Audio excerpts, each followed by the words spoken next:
আগে মুরব্বীদের কাছে শুনতাম পাগলের কোনো শত্রু নাই, বোবারও কোনো শত্রু নাই।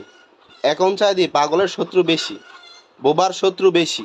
কারণ এই তোফাজ্জল নামের ছেলেটাকে শিক্ষিত নামের অশিক্ষিত কিছু ছাত্ররা যে এইভাবে নির্মমভাবে তাকে হত্যা করলো, পিটাইলো, ভাত খাইয়ে খেয়ে তাকে পিটানো হইলো, তাতেই বোঝা যায় দেশ এখনো স্বাধীন হয় নাই। আওয়ামী লীগের দোসররা এখনো দেশে রয়ে গেছে, তাদের থেকে নিকৃষ্ট কিছু দোসর তাদের রয়ে গেছে, তাদের চেলাপেলা রয়ে গেছে, তাদের শিকড় বাকড় রয়ে গেছে, তাদের কিছু ছাত্র নামের অছাত্র কুছাত্র একটা মোবাইল ফোনের জন্য ছেলেটাকে এভাবে মারলো, একটা প্রতিবন্ধী ছেলেকে এভাবে মারা হইলো কেন? কেন?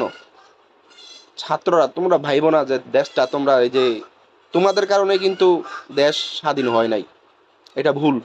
তোমরা এটাকে কেন্দ্র করে তোমরা যেখানে যেখানে মস্তানি করবা, হুড়েঙ্গিরি করবা, ভার্সিটিতে কলেজেতে যারা পাইবা তারই মারবা, নিরীহ রাস্তাঘাটে মানুষের মানে মারবা, গরম দেখাইবা, না তা হবে না।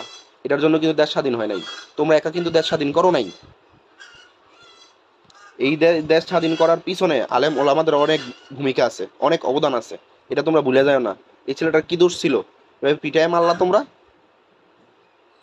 তোমরা ওই আওয়ামী লীগের চেয়ে বেশি খারাপ, ফেরাউন হচ্ছে বেশি খারাপ, নমরুদের বেশি খারাপ।